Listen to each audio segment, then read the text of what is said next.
Bismillahirrahmanirrahim. Assalamualaikum warahmatullahi wabarakatuh. Perkenalkan, saya Anum Radayana dengan NIM L0212011026 dari kelas Rehabilitas dan Pengembangan Sumber Daya Perairan. Di sini saya akan memaparkan materi tentang rehabilitasi terumbu karang.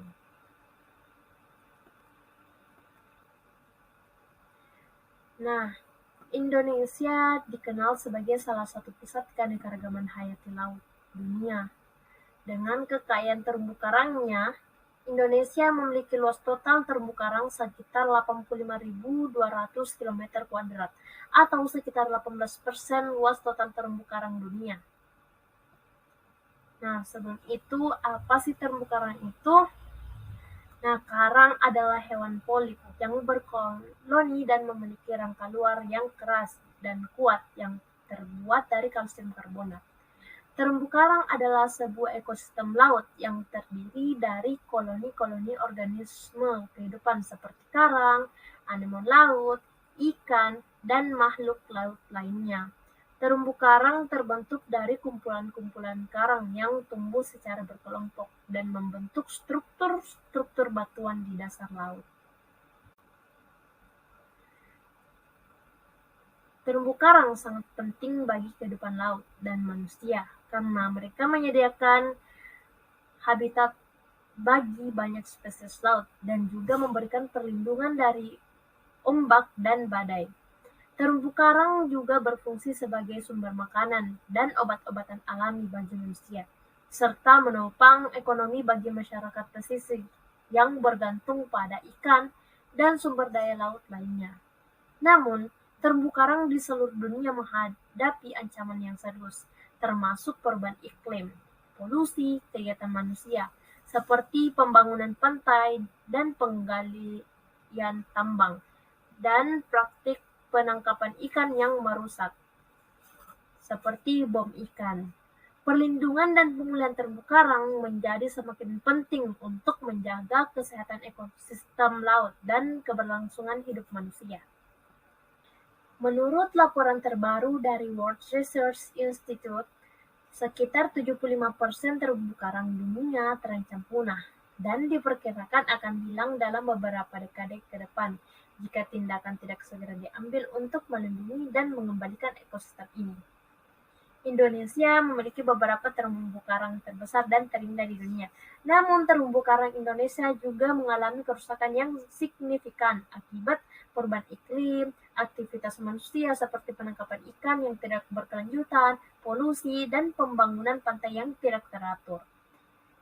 Nah, menurut survei terbaru yang dilakukan oleh Kementerian Kelautan dan Perikanan Indonesia, sekitar 50% dari terumbu karang di Indonesia telah rusak atau terancam rusak.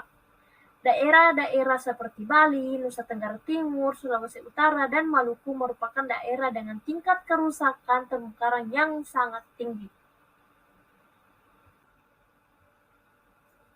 Terumbu karang disebabkan oleh rusaknya terumbu karang disebabkan oleh berbagai faktor, baik dari alami maupun aktivitas manusia. Nah, beberapa penyebab utama kerusakan terumbu karang antara lain perubahan iklim, pencemaran aktivitas manusia, dan pemanfaatan lahan. Nah, perubahan iklim. Pemanasan global dan peningkatan suhu permukaan laut dapat menyebabkan terumbu karang mengalami bleaching atau pucat dan mati. Selain itu, perubahan iklim juga dapat mempengaruhi ketersediaan makanan dan kondisi lingkungan hidup bagi terumbu karang. Nah, selanjutnya pencemaran. Pencemaran seperti limbah industri, limbah pertanian, dan limbah rumah tangga dapat mempengaruhi kualitas air dan mengurangi ketersediaan oksigen di laut, sehingga menyebabkan kerusakan pada terumbu karang. Dan selanjutnya itu aktivitas manusia. Aktivitas manusia seperti penangkapan ikan yang tidak berkelanjutan, penambangan pasir, pembangunan pantai yang tidak teratur, dan penggunaan bahan kimia yang merusak dapat menyebabkan kerusakan pada terumbu karang. Dan yang terakhir yaitu pemanfaatan lahan. Nah, pemanfaatan lahan di sekitar pantai dan daerah aliran sungai dapat menyebabkan sedimentasi dan aliran air yang membawa limbah dari bahan kimia yang merusak terumbu karang. Rehabilitasi terumbu karang dapat dilakukan dengan berbagai cara, di antaranya yang pertama yaitu transplantasi karang. Transplantasi karang adalah salah satu cara rehabilitasi terumbu karang yang paling umum dilakukan. Cara ini dilakukan dengan menanamkan bibit karang yang sudah ditanam di tempat yang lebih aman dan kondusif untuk tumbuh. Bibit karang tersebut kemudian dibiarkan tumbuh dan berkembang di lokasi baru tersebut. Kemudian coral reef gardening. Coral reef gardening atau kebun karang adalah suatu metode rehabilitasi terumbu karang dengan memanfaatkan bibit karang yang telah ditanam pada substrat yang sesuai dengan kondisi lingkungan. Substrat dapat berupa batu keramik atau bahan buatan lainnya.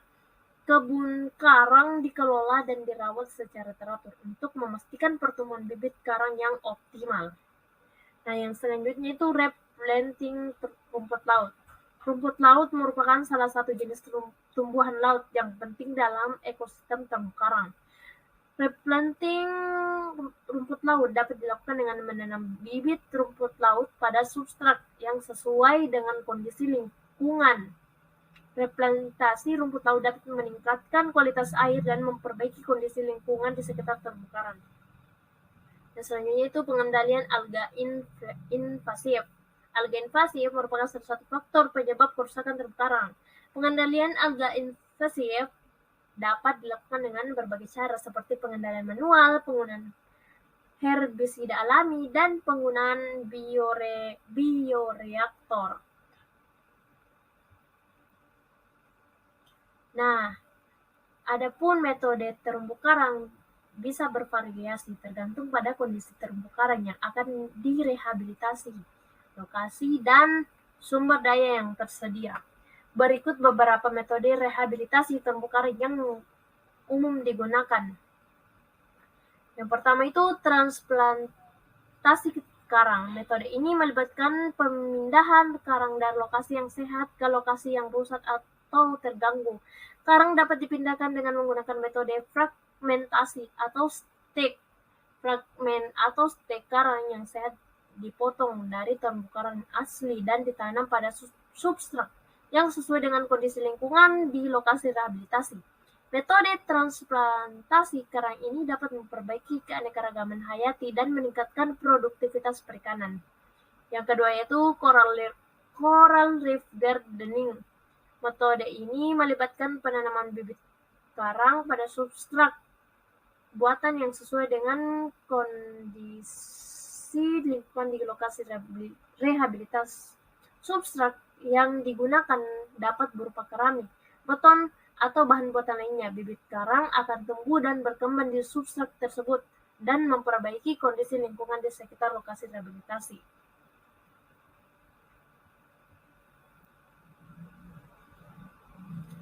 Nah, yang selanjutnya yaitu replanting rumput laut.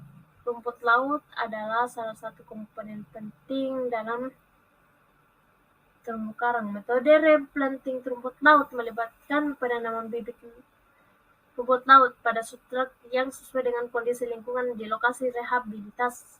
Rumput laut akan tumbuh dan menstabilkan substrat serta meningkatkan kualitas air di sekitar lokasi rehabilitasi. Nah, selanjutnya itu pengendalian alga invasif. Alga invasif dapat menutupi terumbu karang dan menghambat pertumbuhan karang. Metode pengendalian alga invasif meliputi pengendalian manual, penggunaan herbisida alami, dan penggunaan bioreaktor. Nah, yang terakhir yaitu block rock. Biorock adalah metode rehabilitasi terumbu karang yang melibatkan penggunaan listrik untuk mempercepat pertumbuhan karang. Elektroda dipasang pada substrat buatan yang dibentuk sedemikian rupa sehingga memberikan area permukaan yang besar bagi pertumbuhan karang. Arus listrik yang dihasilkan mempercepat pertumbuhan karang dan memberikan perlindungan terhadap erosi. Mungkin cukup itu yang bisa saya sampaikan. Apabila ada kekurangan, mohon dimaafkan. Assalamualaikum warahmatullahi wabarakatuh.